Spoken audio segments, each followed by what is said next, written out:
Hello, I'm Richard Raffan. I've got a lump of Blakely's red gum here, rescued from a firewood pile. It's got a couple of splits, but I'm hoping to get a box out of it. So I can see this bit of wood has some very nice figure in it, which I can see down there. It also has little worm holes just there, so that's worth cutting out. So that's probably right the way through the sap. And there's a long split here and another one there, and if I look on the end grain I can see that one goes there, that one goes down there, and at the other end it's been a bit burnt with the whatever was cutting that, split there, and the other one appears to be about there. So I just need to cut down through the main splits.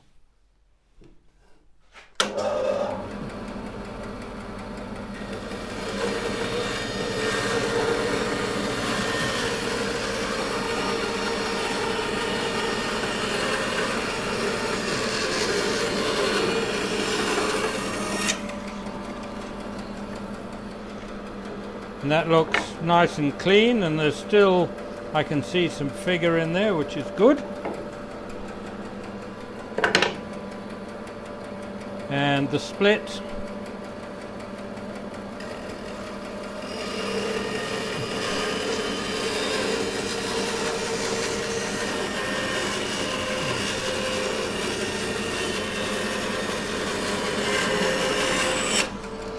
now that looks a little bit thinner than it is thick, so I just need to cut a thin slither off. Let's see what the end looks like. It's looking all right.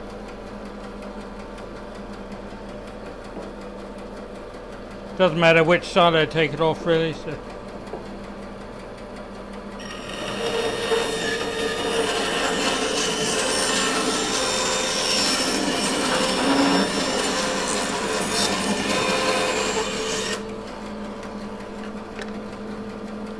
Right. So that's pretty much the same. That's pretty much square, so that's fine. I could have used a fence, but no, that's the easiest way of doing it. Oh, and I forgot to square up that end.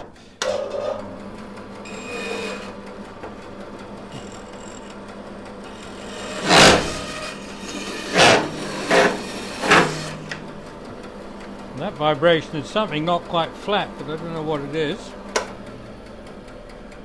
And I wasn't holding the blank that securely either. Anyway, I have a blank for a box. In fact, I have a blank for two boxes. So I think I'll just cut that in half now.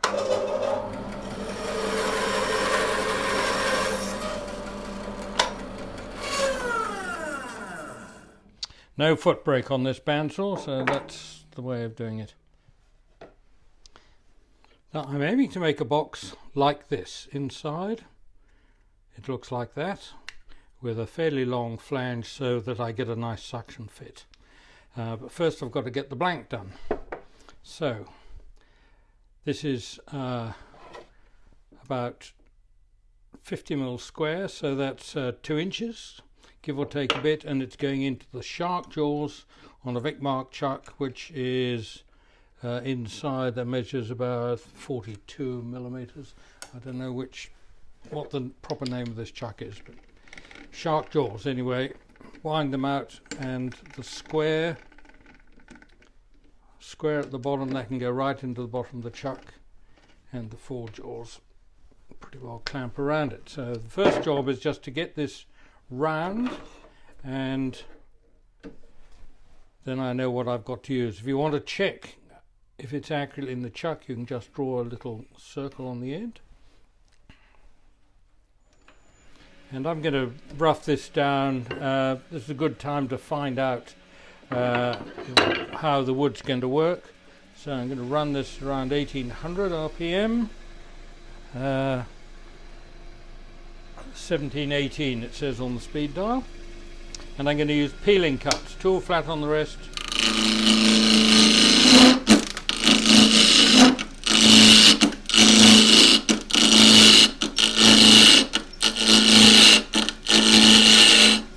the wood's got any nasty surprises, little habits, I want to know about it as early as possible. So I'm going to try a shear cut.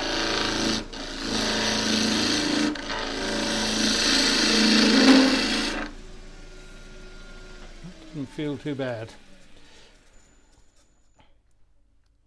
but it is quite highly figured, so there is a little bit of torn out grain there, which means I'm going to be safer when I come to finish this using peeling cuts. And I'll just show you that now while we've got it in mind. So the peeling cut, not up there, kind of halfway down towards the scrape, which is at that angle. So, and I've got a radius skew, which means that I can get in onto the surface without both the corners contacting the wood.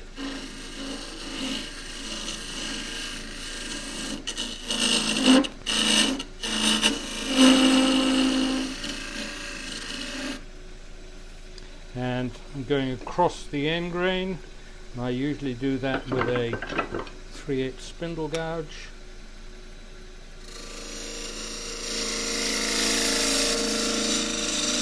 Starts on its side and rolls very slightly anti-clockwise to get a better shaving. Vibration tells you when I'm just going a bit too hard for the wood and I want it slightly concave, which it is. Now that's going into the chuck, and so to help me just true it up, I'm going to have a very small shoulder just there. And that means that when I turn it round, I can start by putting it right in the chuck. Because it's square on the bottom, that will go in straight and true. Peel this off. Now if I'm doing this with a bowl, with a gouge, this is a 1/2 inch spindle gouge, the other tool I might use. Drop the rest very slightly.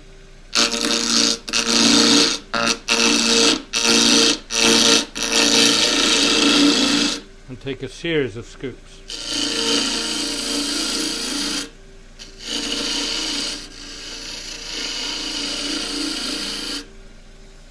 And pulling the gouge along like that, I get a little curly shaving coming off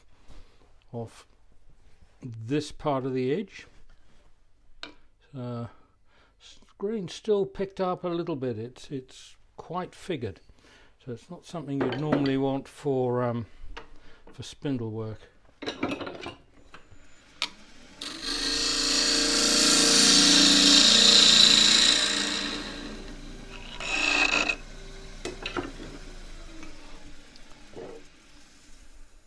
So that's got everything off, and I've got a clean blank. Now I'm going to have this as the lid section, so I'm going to put that into the chuck, and that little shoulder will just help me get it running true.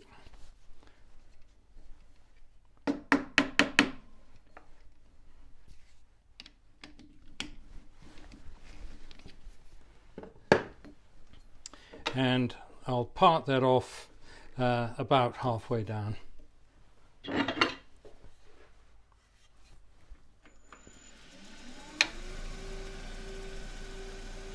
might have a slimmer parting tool than that, I think, which will just save me a bit more material. Here I am back with a thinner parting tool.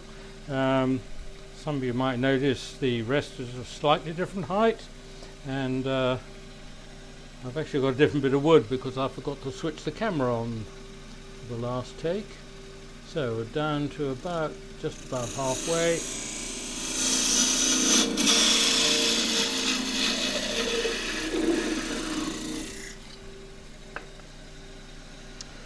And now move the camera so that you can see what's happening when I hollow the lid. The first thing is to true up the lid again. There are still a few little chuck marks there.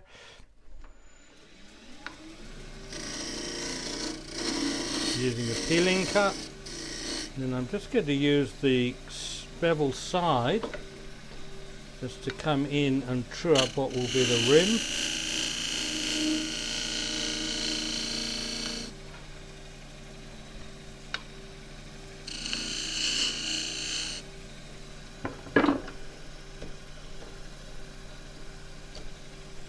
And to get the bulk of the inside out using the 1/2 inch spindle gouge.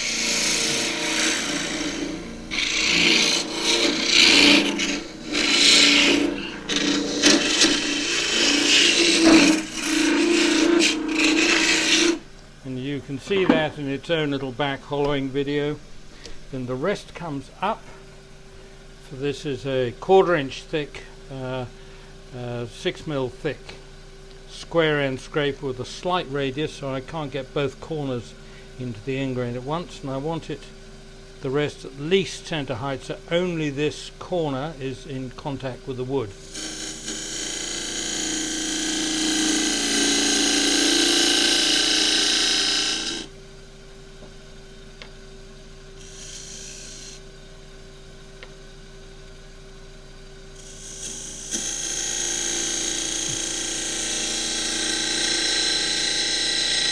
What I'm trying to do here is keep the tool this side parallel to the lathe axis, which means I'm going straight in and the tool is horizontal. And at this stage I always measure this very carefully so that I know the inside is a cylinder. So you need spring calipers so that you can get them in, then wind them right out so the knurling nut is loose, and then just tighten it up so you can feel it's loose enough that you can pull it back. Now what you hope for is, as you pull it back, is an absolutely even resistance of the wood. This one is slightly narrower at the rim, so that means it's probably about 1/2 millimeter there, next to nothing. So what I need to do is take off just a teeny bit near the rim and nothing at the back. And to do that, I'm going to just knock the camera first. That's part of the tradition. And then I'm going to hone the side.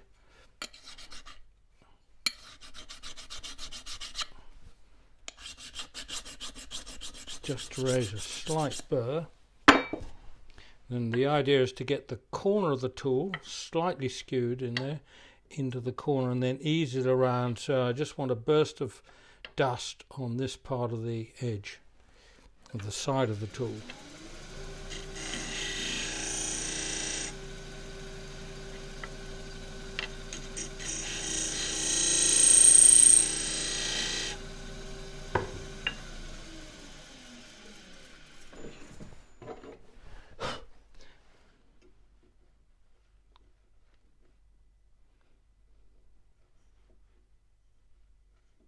So it's still a bit loose down in there, so I've got more to come off.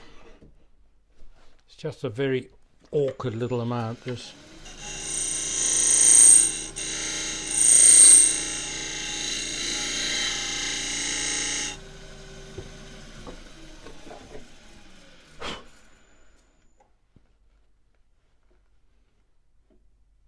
Right, that's just where I need it. It's very slightly wider right at the back, which I'll explain that a bit later as to why I want that. That shoulder looks good.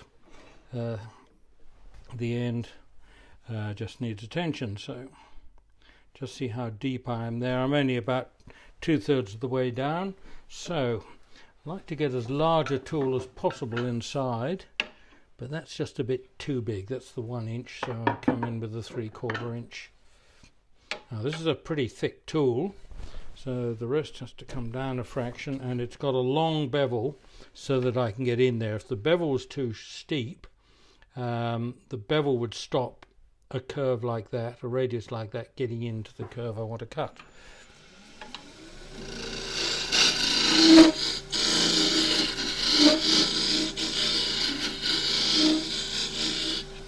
Okay, it's on end grain, so the tool is tilted down slightly.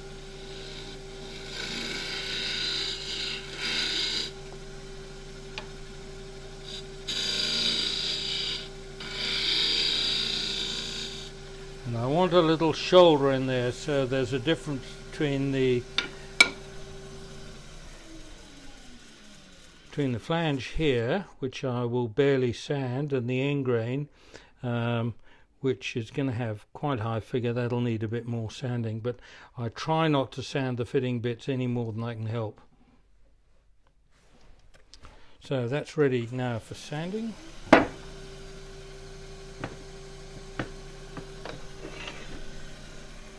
And I'll need 180 grit on that, maybe even a bit more, but we'll see how we go. A bit coarser, I mean. Fold it in 3, so just more comfortable to work with.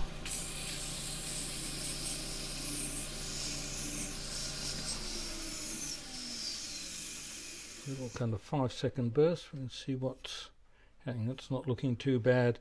There's a slight, you can see just here, there's a slightly different texture, and that means that it's not it's not sanded properly yet. So I just need to do that.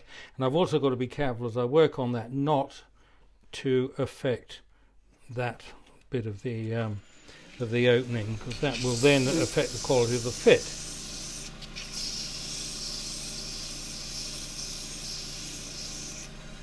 Looking better. So next is some blue, which is 240 grit.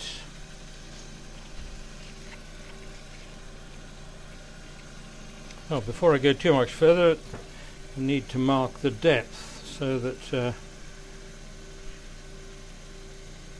before all the sanding is completed. Right, so it's just, I've got a bit of a fuzzy line there, so I've just got a slightly bigger fuzzy line, but I know at least that marks the depth, the headstock side of it. And it's important in this issue to know where the inside is. Don't make allowances for it at this stage, you just mark the exact depth and you can keep track of it. Right, now that, as I felt it,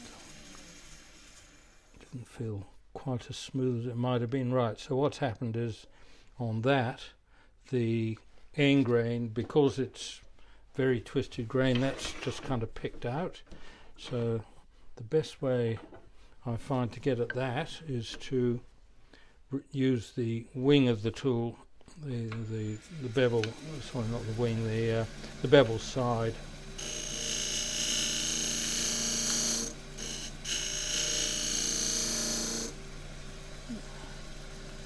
Could be a bit sharper. I'm going to try a smaller skew. I hope that has a better edge. No, well, in that situation, I'm going to go and regrind the tool. Right, so that actually took about 10 seconds. This stuff doesn't like being... No, it doesn't like it. Something's just not cutting on that. I don't really want to take what I'm going to have to put a chamfer on it, so I'll do that now and see if that takes care of it, using the long point of the skew chisel.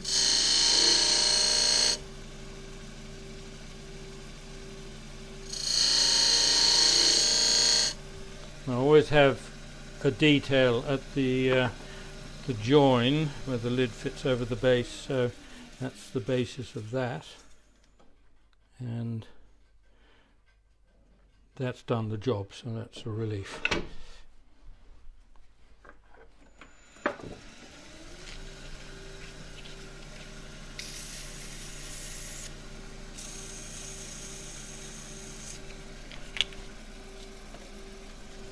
And two 320 grit cloth back, so it's easy to tear.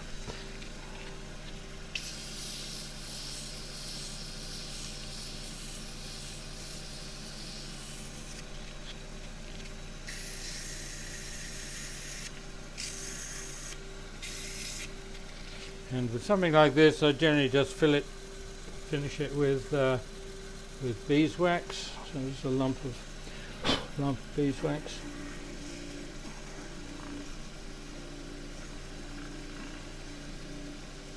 Build up a sticky layer and bring out the sock, which is full of wax anyway, and it's just going to upload a little bit more.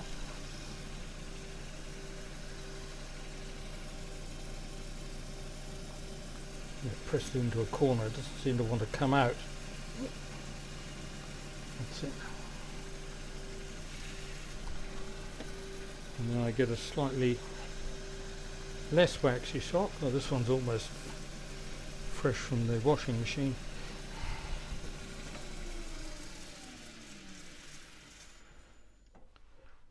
Right, that looks good. Now I need next to, I've already done the rim, which I'd normally do at this stage. The next thing is to ease the whole thing out of the chuck a little bit and rough turn the lid whilst I can still feel it, and I can still see the old chuck marks there, so I can possibly get back into those. I'm not really too worried if this is dead accurate or not, because I'm not. All I'm doing is roughing it out, and you finish the lid when it's back on the when it's on the base. So I'm going to use a small gouge for this. This is the 3/8 spindle gouge. That's going to rough out the bead. That's a relative term. I can see where the inside is, so I'm just going to part in about 3 or 4 millimeters above that, just over 1/8 of an inch. I picked up the 1/2 inch gouge.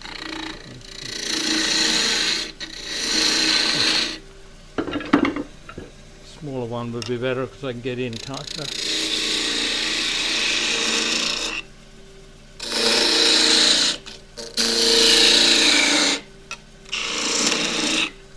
Right, so that's the outside pretty well done. Now, with one of the nice things with the with this particular chuck is that it's got a kind of dovetail on the inside, and the ridges, which means that I can push this down onto the ridges. Oh, it'll just sit in there.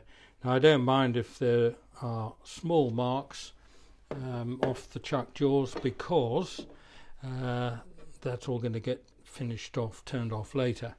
So it's not in there that tight, but now is a good time to get rid of all this, and rather than use a peeling cut, which is like that, which requires a lot more precision than or a lot of precision, I'll use the little gouge instead. So finger underneath the rest, and then I can just ease the tool forward.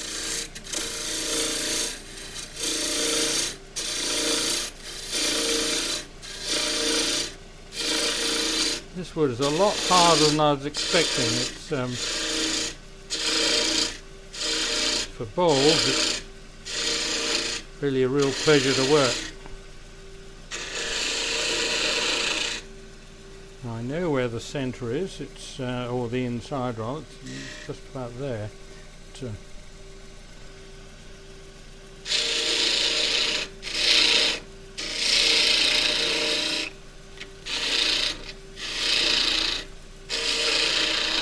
So that's got a lot of the outside roughed out whilst it's held firmly in the chuck. Then the next thing after that is to establish the diameter within which I can hollow. So I know that's the base because that's got the smooth surface, and that's where the stub is from the parting off. So just get that in held near the base.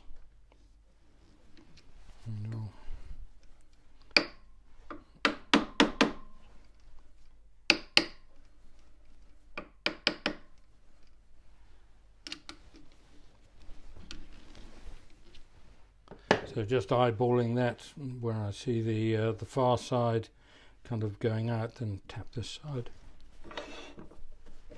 Now this is a very important stage in box making. If you just start hollowing, it's very easy to make the opening wide enough to put the lid inside, which is not the idea, or you can't have enough left over for the flange. So we're now with this box, we're to this stage where I'm going to be turning this down to fit the lid. I don't want to fit the lid exactly, I just want to know the diameter within which I can hollow. So true it up, eyeball it.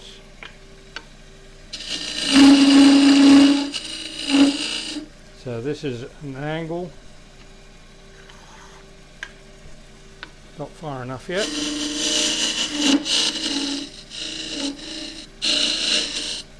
Turn that down to a cylinder first, then angle it again.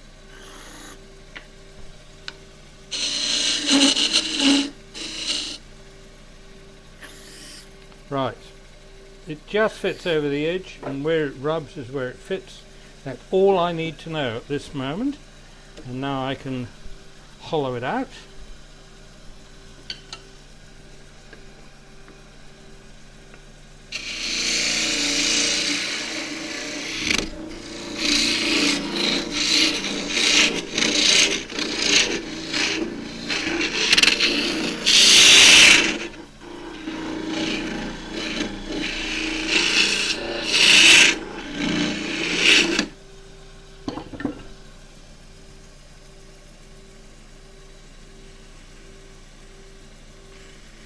About 2/3 of the way. I'm going with a 1/2 inch spindle gouge, just move the rest a bit nearer for a better leverage.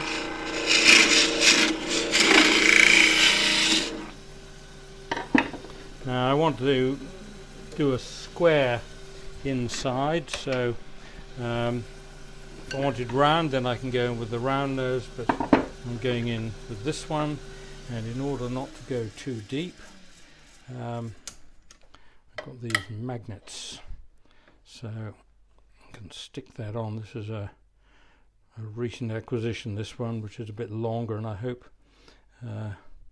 because it's got 2 rare earth magnets on, it'll be a little bit stronger. So I'm going to leave about 4mm in the bottom, and I'm high enough that only the top left corner is in the wood.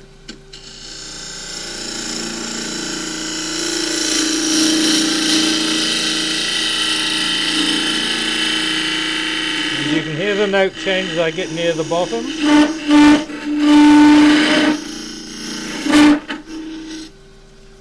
Get near solid wood, that is.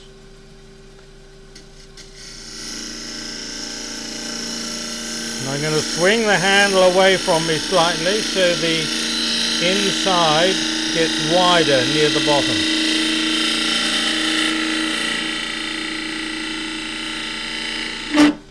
One of the reasons for that is so it's easy to chuck up the base when I come to turn off, when I come to turn the bottom off and finish the base. So I've got another 1/4 inch to go, about 6-7mm, maybe a bit more. So I'm going to start with the handle fairly well up and just drop the handle and push the tool forward.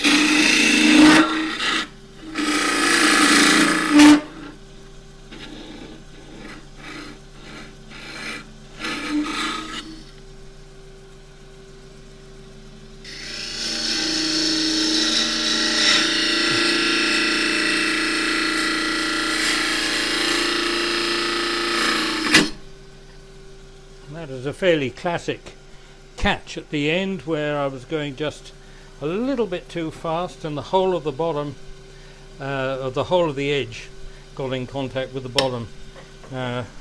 Sometimes this can be really bad news. And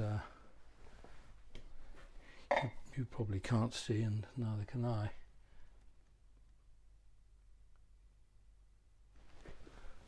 So there is a nasty little divot out. Let's see if you can see that. There's about It's about 2 millimeters deep. What's that? 32nd of an inch, 16th of an inch, just in there. As is a fairly classic situation. Don't need them bagged it now. I know where I'm in trouble.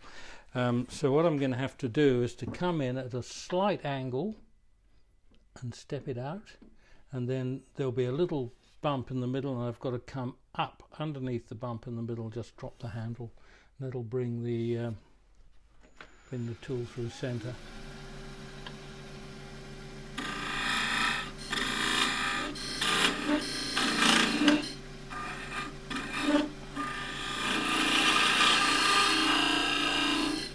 The other thing I can do is from center is just drag the left corner across the bottom.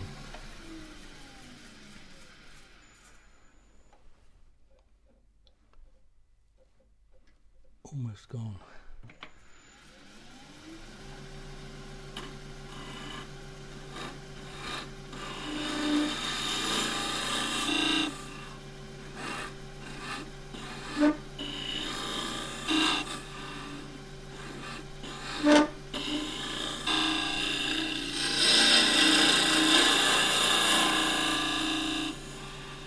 I'm standing back and not holding the tool the way I would normally, in the hope that you can see a bit.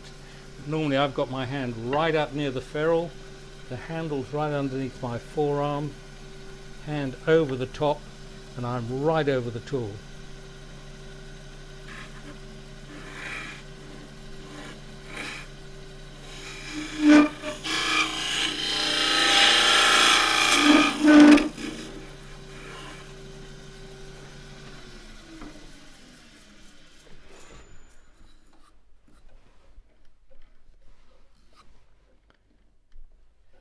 I've got a teeny little ring in the middle and a little kind of bump dead center, and a little kind of recess around that. And so I'm just going to come up from the middle and just gently stroke the surface.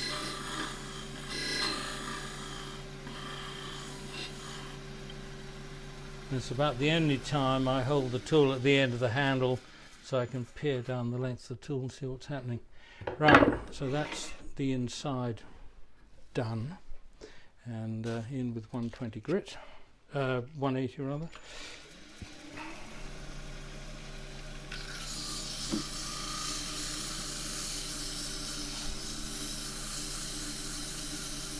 Often it will be 120 because the grain can get torn as you go down with just the corner of the scraper.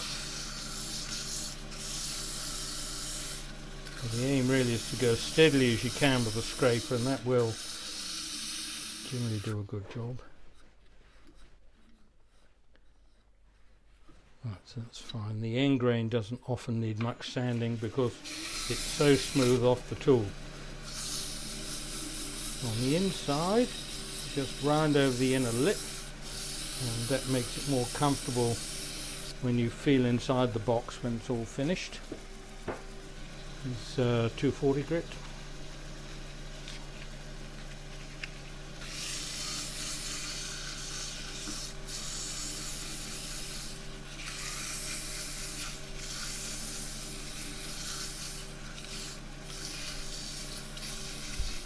I've forgotten to check the depth.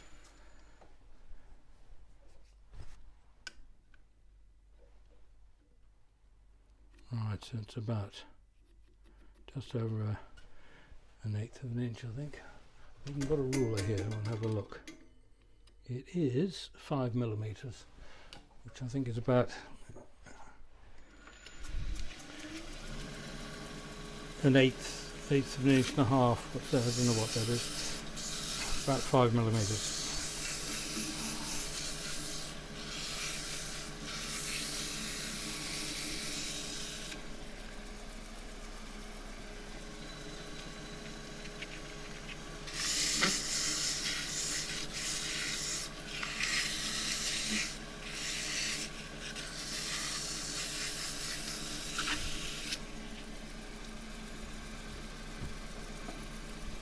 Wax. The sock will so much wax on that'll probably do the whole lot this time. I'm just going to scrunch it up and push it in. Hope it gets everywhere.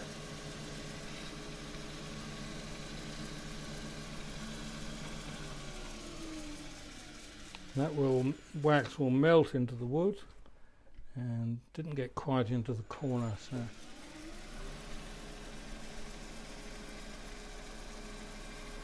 get into the pencil. Whoops.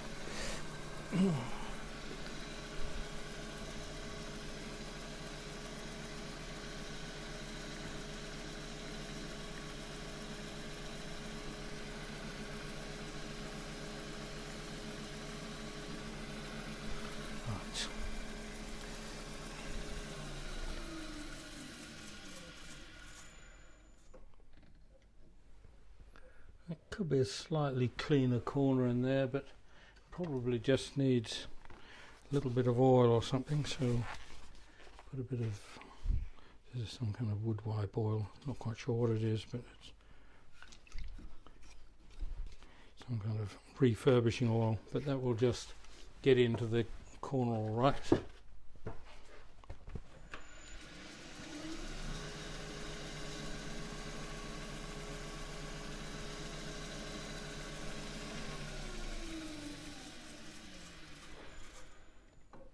Yep, looks okay.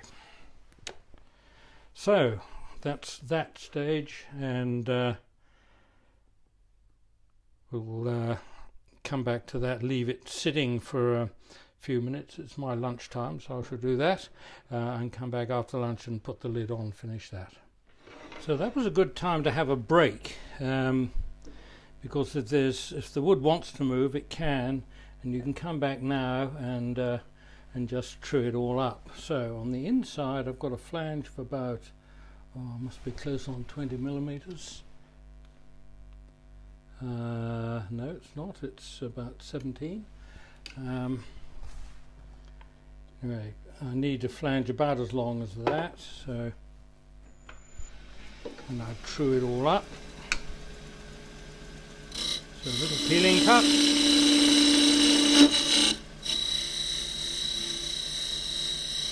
Take the wax off or the finish off and get another burnish mark on, and where the burnish mark is, that's exactly the right diameter. So I can now, with the radius skew, I can now work in from that angle and just peel it very gently, or I can just take the point straight into the wood, but I've got to be very careful not to dovetail the flange. And then at the end I can use the bevel side just to true that up. I'm going to reduce that diameter, so that's going to be my guide as to how thick the lid is.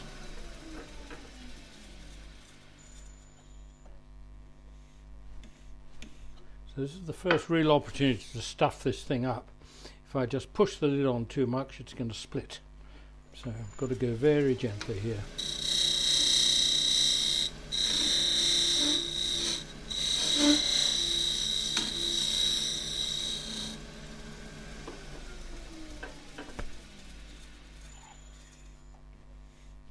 So just take it round by hand and you can see where it fits.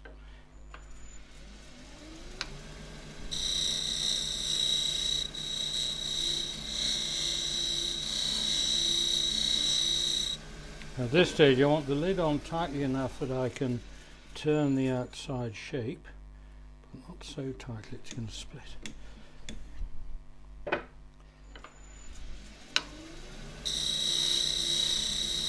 Now, I've never turned a box out of this wood, so I don't know what it might have in store. It's certainly not peeling as well as some timbers I've had. Right, that's right on, that's right up. That's where I need to be for the top. Now, I can just start to shape some of the bottom, and I can feel how thick that is.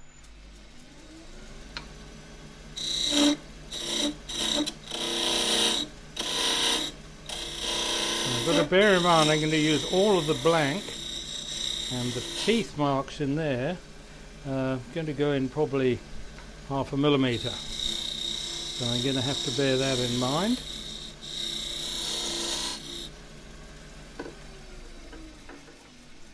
You can feel how thick it is. That's right, that's good. So I'm going to want this curve to go through the bead here and match up with the top. Now this is, I wasn't going hard there, that grain's just picked out there, that's really irritating. So I'm going to get rid of that. Oh gosh, just mark where it is.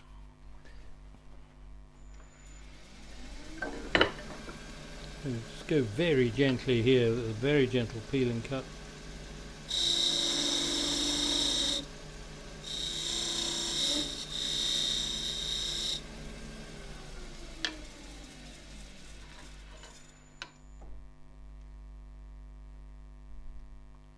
Gone. Right, there's another little pick out right up on the top there, that will just there, that will sand out all right, but it means I'm going to have to be very careful going around the top of this box.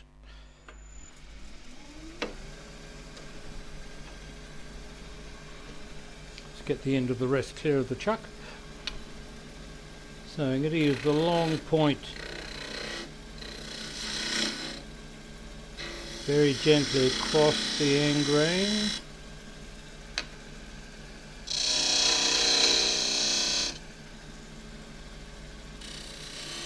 I'm not going to make any attempt to shear cut this bead. I'm going to do it, just peel it down to the right kind of size, and then just dab the corners to make it round,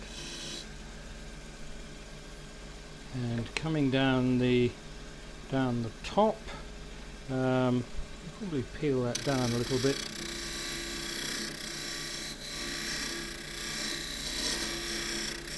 So I know how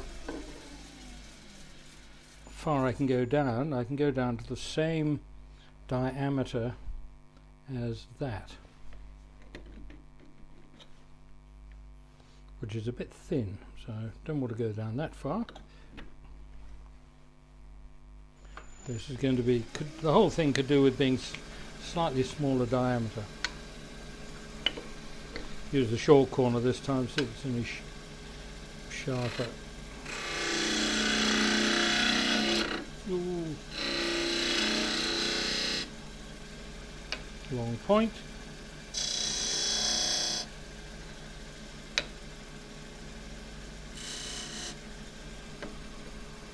Now coming round the top here, I'm going to use the long point.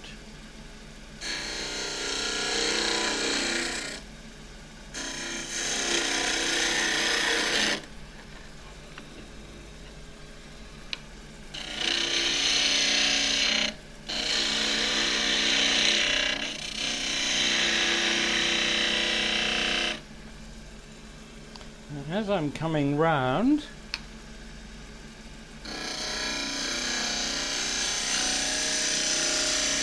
that little ridge of material, which, and you just keep an eye on. For the moment I'm just going to put a little, it's like a little V groove there, and then I might keep that just as a bit of decoration on the top, but if I don't like it I can take it away later.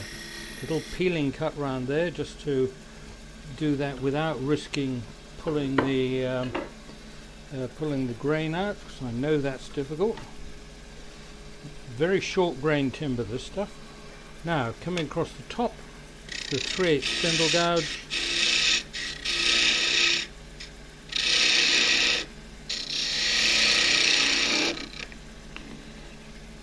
I was just about to say, one of the advantages here with this tool is I can keep the bevel rubbing against the wood, so if the lid does come loose, you can control it, which is what happened there.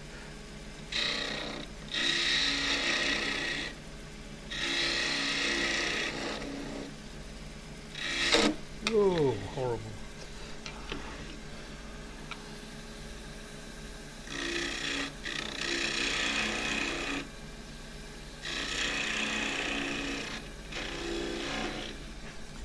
reaching just a little bit high there over the top, a little bit uncomfortable, so I drop the rest.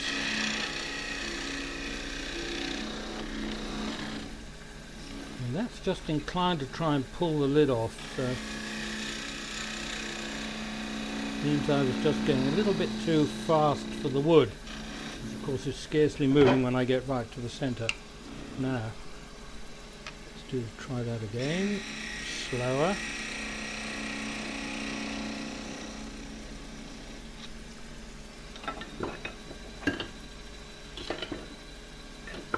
And come back in here. Should be quite nice to have a little bit of a curve in there, so back to the gouge.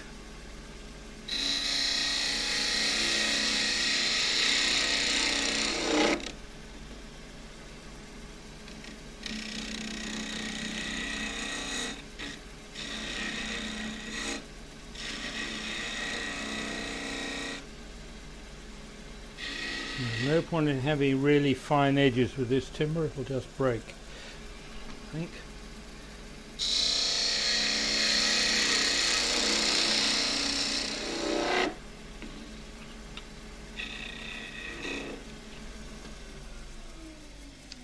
See how we're going there.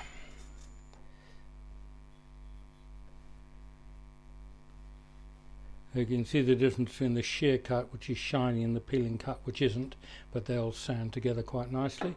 Right. I've just spotted some teeny little chatter marks, which you probably can't see, just at the bottom of that top knot thing. Just come in with a skew long point to get rid of those.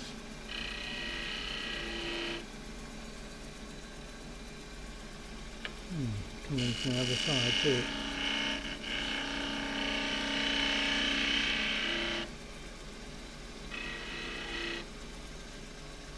Hope my head wasn't in the way.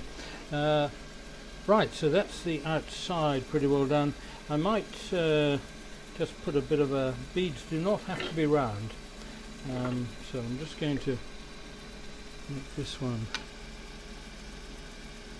a bit kind of flat on top.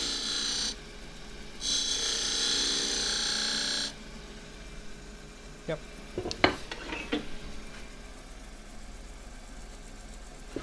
180 grit.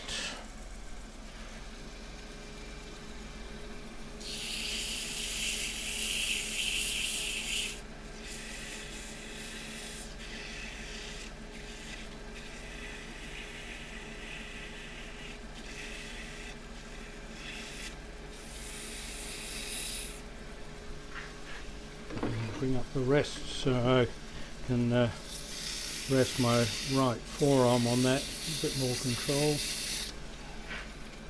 Leaning on the headstock here.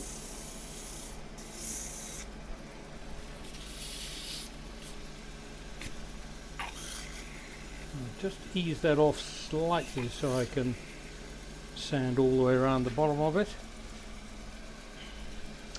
240 grits.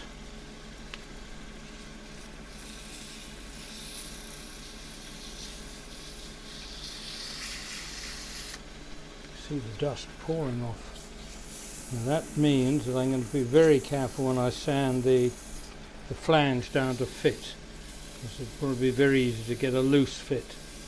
What I'm after is suction, a little bit of a suction fit.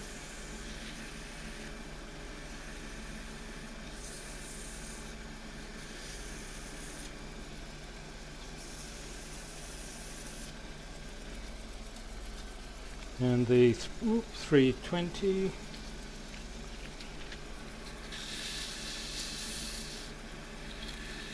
So the next thing after this is to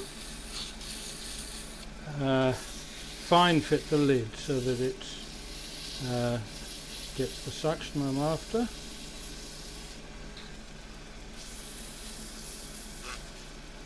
And then I'll do the base.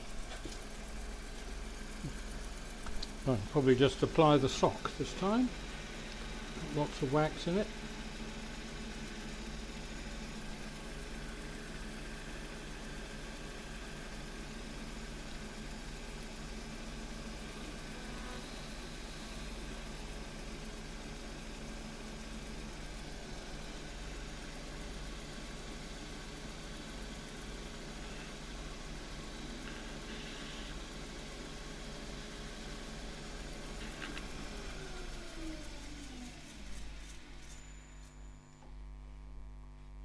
So there's picked out grain in there, and I thought I'd gone gently enough for that. So just have another little go even more slowly with the skew long point.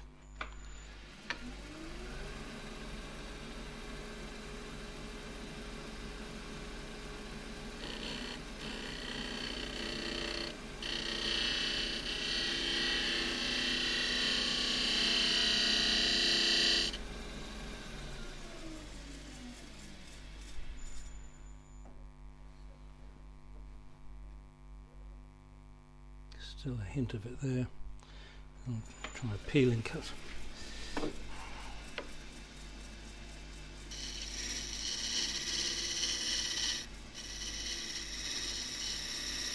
And when I've done that, I've undercut the top of the bead in there slightly, so I've now got to come back from this side.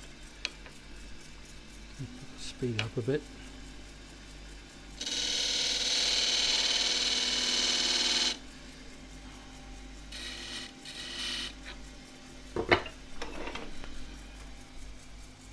And back to 180.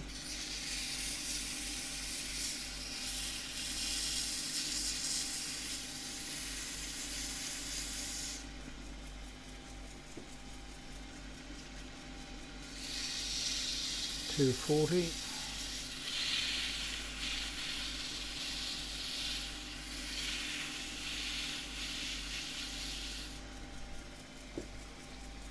So sanding really shouldn't take, for something like this, shouldn't take more than a minute.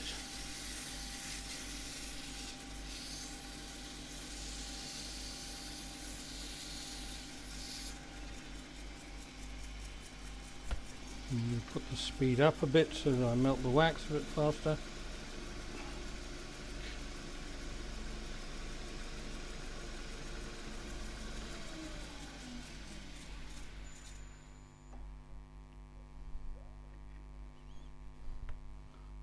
Well, there's a very slight hint of a bit picked out there. Just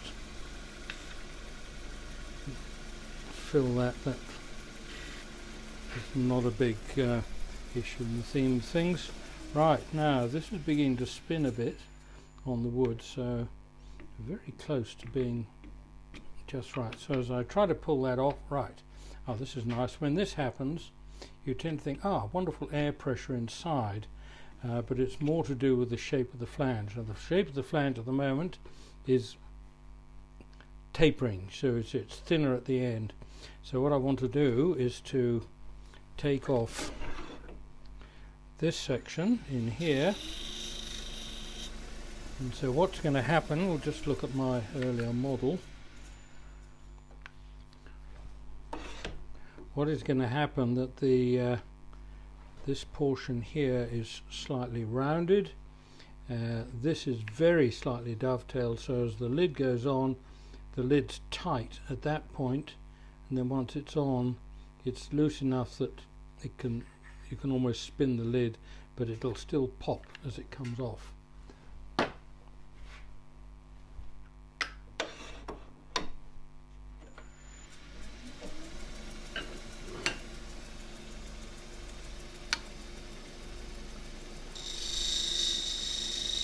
Really turn this rather than sand it because it's more accurate. And the other thing which pops the lid off is if this bit isn't quite as cylindrical as you thought.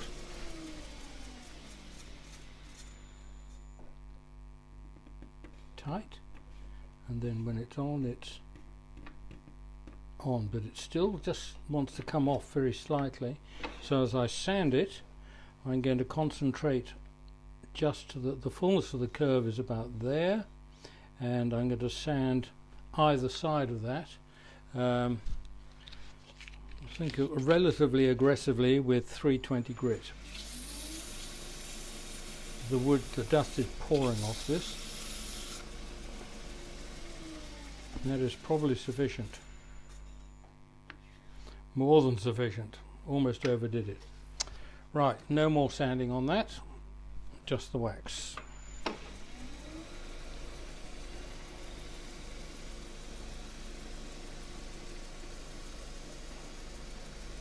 So that's the lid fit done, and next I just need to attend to the bottom half of the base.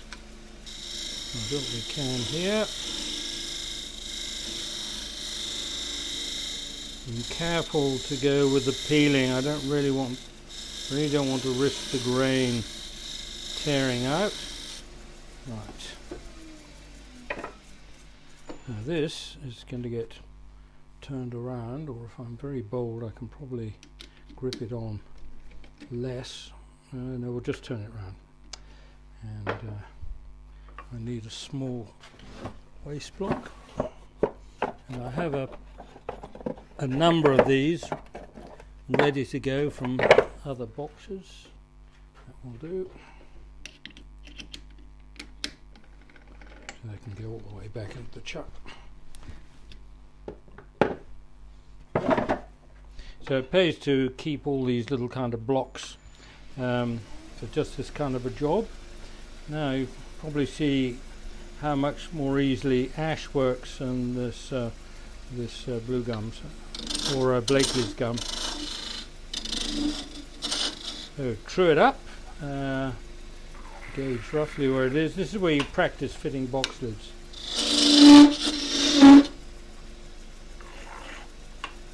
Right. Down to a cylinder, swing the tool round. Down to a cylinder, swing the tool round. Where it rubs is where it fits.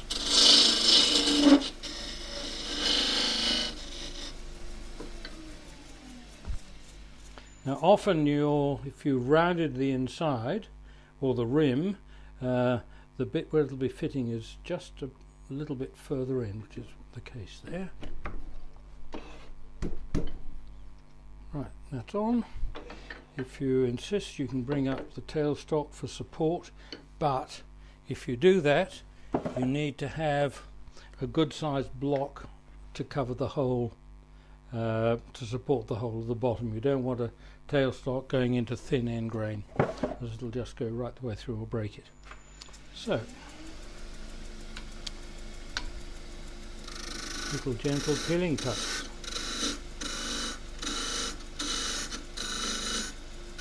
So the main aim here is to get rid of the chuck marks, and I want a bit of shape to the base.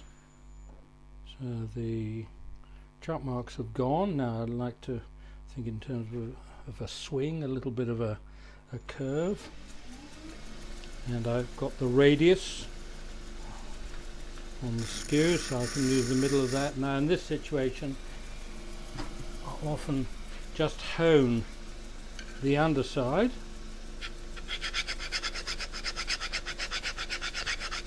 so I'm raising a little bit of a burr, drop the rest very slightly.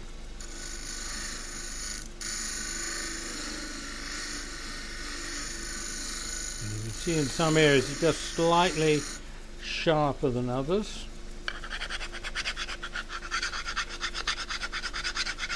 You probably can't see that.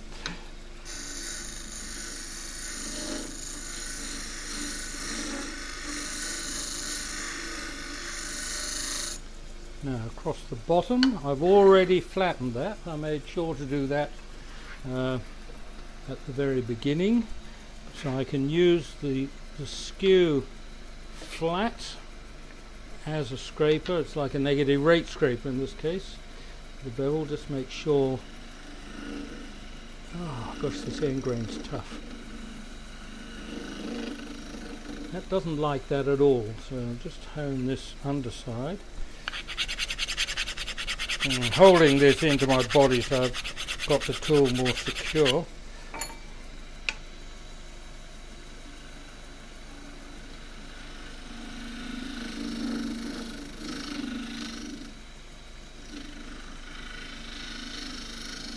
Was just dragging the short corner into the end grain. I'm going as gently as possible.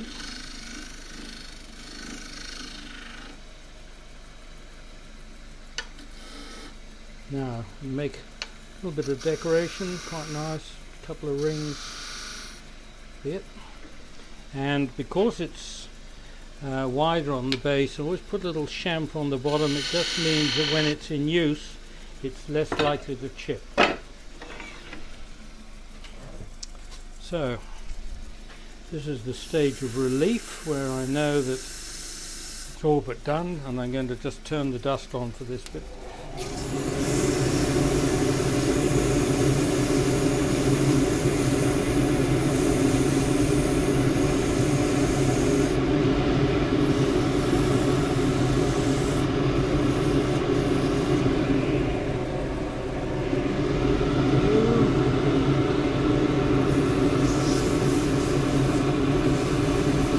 Just pinching the abrasive around form.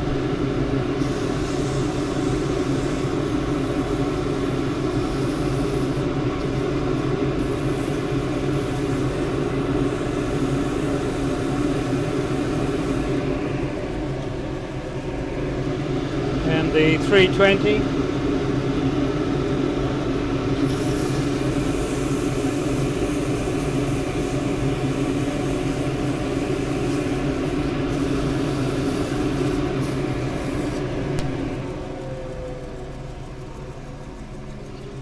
Sock.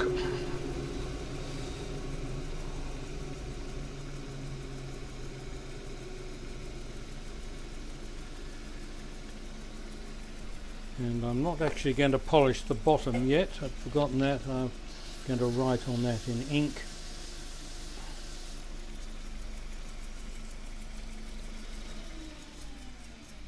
Oh, didn't want to come off.